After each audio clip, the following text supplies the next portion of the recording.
You know what is so weird here? Because we knew he was alive. David Faber reported like a week and a half ago, and he said it. David Faber does great reporting on CNBC. We'll give He's the CNBC. best. We trash CNBC sometimes. I'll tell you, David He's the Faber best. rocks. He's the best. David Faber rocks, and he moves stocks. And he reported like a week and a half ago. He's like, I've got news on Jack Ma.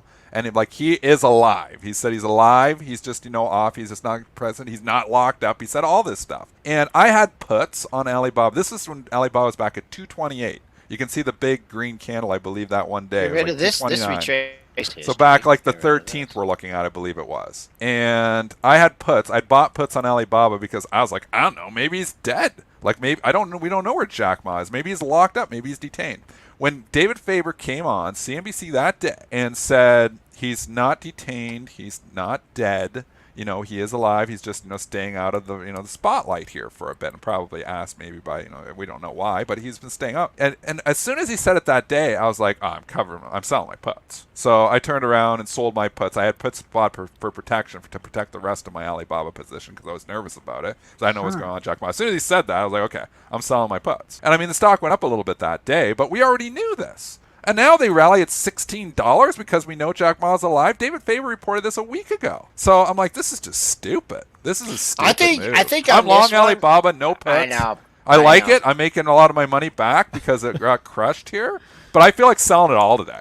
I feel like just getting the hell out of it. I honestly do. I feel like just getting out of all of my Alibaba here today. If you were in Alibaba for a trade, today is the day to ring the register. I don't want to sell it all. I wanted to hold this stock forever, but I was nervous about what they might. They still are under scrutiny. They're still under scrutiny here from the Chinese government. The they're still looking at the CCP. Still, looking at. The chat got this one right, Dennis. The chat got for this sure. One They right. did. They did. Well, who does it? Buy the dip, Joel. I mean, that's just blind squirrel. I sold the dip because I said I never sell the dip. I sold half my stock on the dip because I was really nervous. I didn't know what was going on. It's wrong. You're in timeout. Wrong. Wrong to sell half. You're in timeout, Dennis. But you know what? But look, you can be wrong. I bought puts too. But look what I did. You was wrong David twice. Faber said he's alive. I sold my puts. I sold my puts when the stock was 230. Stock's 268. So did I get it all wrong? I shouldn't have sold half the position, but at the same time, there was a lot of unknowns there. It was scary. There was a lot of unknowns. And just like this, just like in a snap of a fingers, look at this. You're back at halfway in the move of that entire break. It's the time to sell it if you bought it down there. I think if you bought it from me at $230 when I panicked, time to sell it. It's time to sell it. I'm still long Alibaba. Full disclosure, I'm making money here. Everybody's laughing at me, but I'm making money. I'm up 16 points on the position that I have. You can't get everything right. Right? I have it right. I'm long the stock. Are you long Alibaba? No, I made it right when I turned around that day when David Faber said he was live. Are you long Alibaba? No, I'm not. So I'm making more money on Alibaba long than you are. So saying that I got it wrong, I'm still long Alibaba. All right. Should I have sold half? No, but I'm not taking heat for a stock that I'm still long, and the stock's of 70. I'm saying I want to sell the rest of it today. I kind of do. It's funny because right on that 4 a.m. open, it hit 271.65. So just keep an eye on that. And then you also had some other highs. Ooh, and where did you have any daily highs in that area? 268 was a couple highs. Oh, 271.30.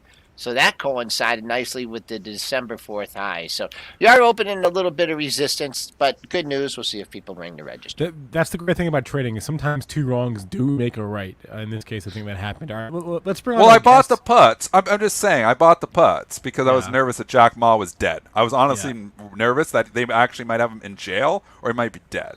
As soon as David Faber said it that day, that was the buying opportunity. It wasn't the buying opportunity the first day. The buying opportunity was when we had new information that Jack Ma was fine.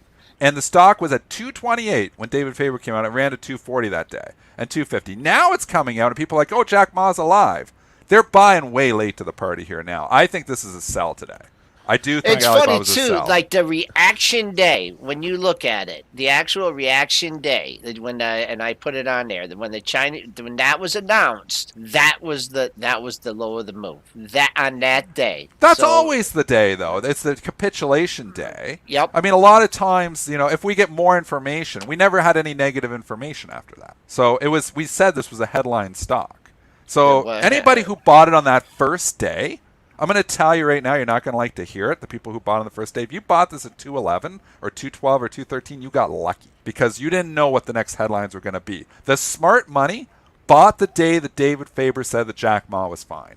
That was at 230. The 230 buy was a lot smarter than the 212 buy. I'm telling you that right now. People are going to get pissed off at me for saying that. The 230 buy will make you more money in the long run than the 212 buy. Even though you picked up an extra 18 points, we did not know what was going on at that point. We still don't know what's going on with Alibaba, the company. So people who are buying at 268 today, I think are crazy.